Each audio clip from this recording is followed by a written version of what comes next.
Welcome to ASA's Virtual Test Prep DVD Ground School for Helicopter Fundamentals. I'm Matt Dragon, and I'll be your host for your helicopter ground school.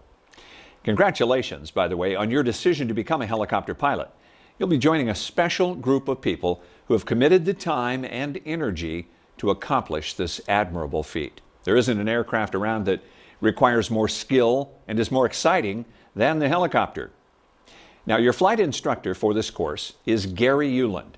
In addition to having his fixed wing instructor rating, Gary is also an accomplished helicopter pilot and helicopter flight instructor. Now, the primary objective of ASA's Virtual Test Prep DVD Ground School is to teach you everything you need to know to ace your FAA knowledge exam. This Fundamentals of Helicopters is a supplemental course to the Airplane Virtual Test Prep DVD Ground School courses.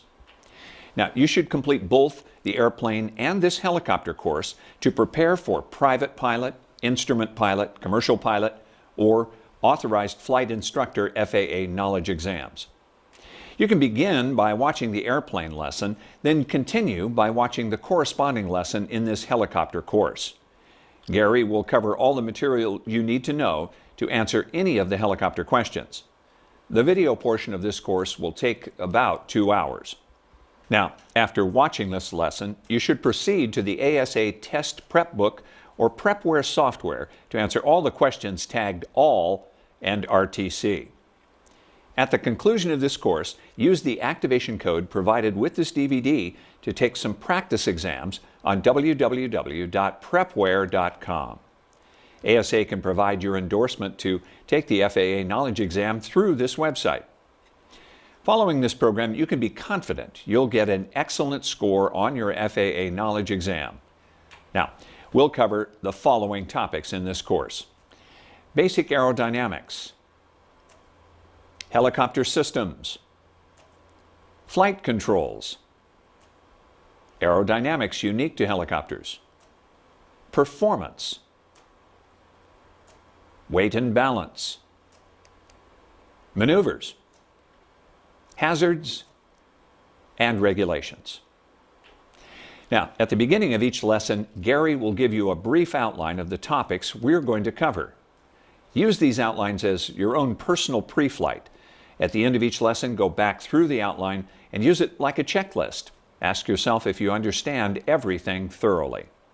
If not, go back and review that lesson again. This way you'll be pre-flighting your readiness to take the FAA knowledge exam, just like you pre-flight your helicopter's readiness to take off. Now let's cover the differences between helicopters and gyroplanes. Gary, can you give us some examples? For example, a helicopter rotor is generally tilted forward and uses an engine to drive the rotor blades to push the air downwards. A gyroplane rotor, on the other hand, is generally tilted back and relies on an upward flow of air to keep the blades rotating. Okay. A helicopter depends on its main rotor to provide both lift and thrust. A gyroplane relies on its main rotor for lift, but usually employs a conventional pusher propeller to provide thrust. Although both rotorcraft utilize foot pedals to control heading, helicopters use an anti-torque rotor. Gyroplanes use a rudder, like an airplane. When a helicopter's engine fails, you have to disconnect the engine from the rotor system and enter what's called autorotation. The pilot has, in fact, just converted the helicopter into a gyroplane. Well, I get the message. So they really are different. Yeah, Matt, they really are. So, although helicopters and gyroplanes are both rotorcraft, they really are different kinds of machines. While much of the course applies to both the gyroplane and the helicopter, we're going to focus primarily on the helicopter. Okay, with that in mind, let's join Gary in the classroom and get started.